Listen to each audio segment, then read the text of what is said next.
anyị ji mmanya bịa maka n'omenala Igbo jikwu mmanya aga ọfọ ya esoro ibe ya wee ree. Ndị anyị na-agọrọ ọfọ a bụ ụmụazị Igbo, ma ndị nọ n'obodo anyị bụ ala Igbo, ma ndị nọ na Naịjirịa, ma ndị nọ na mba ofesi dị iche iche. Anyị na-asị ụmụ Igbo, karịsịa ndị kwenyere n'ihe anyị na-eme, ndị chọrọ ka Igbo nwere onwe ha, ndị ọganihu ụmụ Igbo na-adị mma, ndị chọrọ ka anyị nweta Biafra, ka anyị laba Biafra. Anyị na-asị ya mara unu mma, unu ya dị ka echi, maka echi adịghị agwụ agwụ. Ụmụ Igbo unu ya chake ka anyanwụ, mana unu ayara ada ka anyanwụ. Anyị na-akpọku n'elu isi unu akụ na ụba, ọmụmụ, ndụ ogologo na arụ isi ike. Ụmụ Igbo anyị adịrị unu mma na Eke, anyị adịrị unu mma na Orie, anyị adịrị unu mma na Afọ, anyị adịrị unu mma na Nkwọ. Obodo niile dị iche iche, ma n'ala Igbo, ma ndị nọ na Naịjirịa na steeti niile dị iche iche, ma ndị na-azụ ahịa, ma ndị na-arụ ọrụ oyibo, anyị si ya gaziere unu. Ọmụmụ ga-akpụ n'ihu na kọntrị niile dị iche iche, obodo niile dị iche iche, mba ofesi niile dị iche iche, anyị sịrị ụmụ Igbo ya gaziere unu. Ka ha rabụ ụmụ Igbo ndị na-esu ụmụ Igbo ibe ha imi n'obodo niile dị iche iche, ndị na-achọ ka ụmụ Igbo ibe ha daba n'ọnwụnwa n'otu ọnwụnwa na bụ maọbụ nke ọzọ, ndị na-enwere ụmụazị Igbo ibe ha ntaji anya. Anyị na-asị nkata unu kpara, unu were isi unu buru ya. Anyị na-asị ndị na-eme ka ụmụ Igbo na-ala azụ n'ụdị dị iche iche, ka unu laba azụ site n'ụbọchị taa gaa n'iru. Ndị na-achọ ọganiru ụmụ Igbo, enwee ndị na-achọ ịdọghachi ha azụ ka ha ghara ịchọta ọganiru ahụ. Anyị na-asị ụbọchị taa ka unu were ala zee mmiri, maka ọ bịara egbu mgbe onwe ya bụrụ ajọ ọfọ. Anyị nidiri ọganiru n'ala Igbo, anyị nidiri ndọghachi azụ, anyị nidiri nwere onwe ka anyị nwere ike nọ ọfụma. Ụmụ Igbo niile nọ na nga nke aka ji n'ụbọchị taa anyị na-asị ka tọghapụ ha. Anyị na-asị ụmụ Igbo niile bụ ndị ọganiru ụmụ Igbo na-adị mma, mmadụ nọrọ n'otu ebe maọbụ nke ọzọ na-arọrọ ya ụdọ nke ọ ga-eji wee zagbuo ya, ka o were ụdọ azagbuo onwe ya. Mmadụ na-esiri ya nsị na aja, anyị na-asị ka aka si ya baa ya ọnụ, maka na bụ mmadụ tee ofe ọ ratụ ya ka ọ mara ka ọ dị.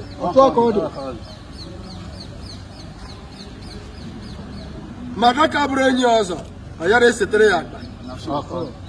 Ọ ka nna m kwuru, maka ọ na-abụ nkwụ na nkwụ dị na mma, ọ igwu na igwu dị na mma, ha na-achọtụta aka. Isi mkpu okwu na m atụla ilu, ụmụ mkpụrụ osigiri ya ugwu mkpụrụ atụpụtụkwu nnu, ọ dịrị izi.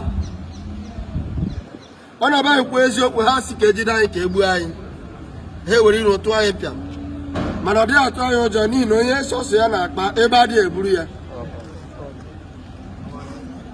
Ọ ga-adịrị ụmụ Igbo na mma, ndị chọrọ ọganiru ụmụ Igbo ibe ha.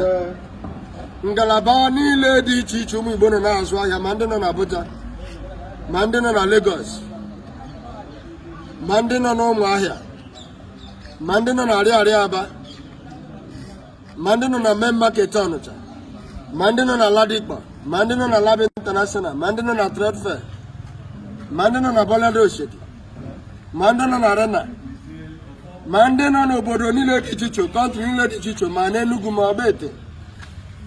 Anyị na-asị unu ga-azụta ihe niile ga-agara unu nke ọma, karịsịa onye ọbụla kwụwara aka ya ọta.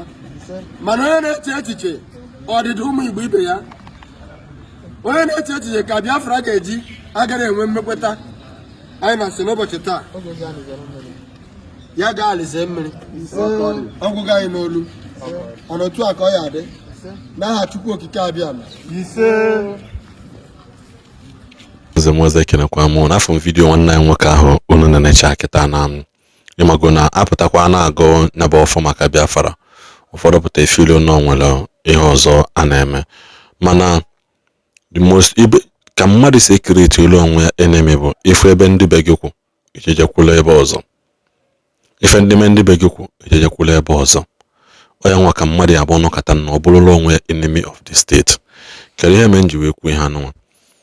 Otegwe aka na-ekwu okwu Biafra na-ekwu ya gidi. The book is open for everybody. You may decide to join the moving train, or you may decide to follow otherwise. In everything niile a na-eme eme, kwetekọdụnụ first na ibugodo onye Igbo. Ya ha eji maka na niile eje ụka ndị bụ na-eme awam ji esi na ndị bụ na commit crime. It is left for you to maybe grow, you attain go maturity, attain go some teachings and other things. We say okay, on your own personal opinion, ya na emezekwa. Amanji maka na ofu onye abịara ha sị ka ahịa ghara ịzụ. Biafra has already become a moving train. Ya na aga. Agwa m unu mgbe gara na Mazi Nnamdi Kanu abụghịzi an ordinary human being. Mazi Nnamdi Kanu has become a system that no one in Nigeria today na worship ya. For somebody with the time here alone, Nebele Mazi Nnamdi Kanu, Nebele Biafra, Nebele all those things, the man that thing is no longer an ordinary thing.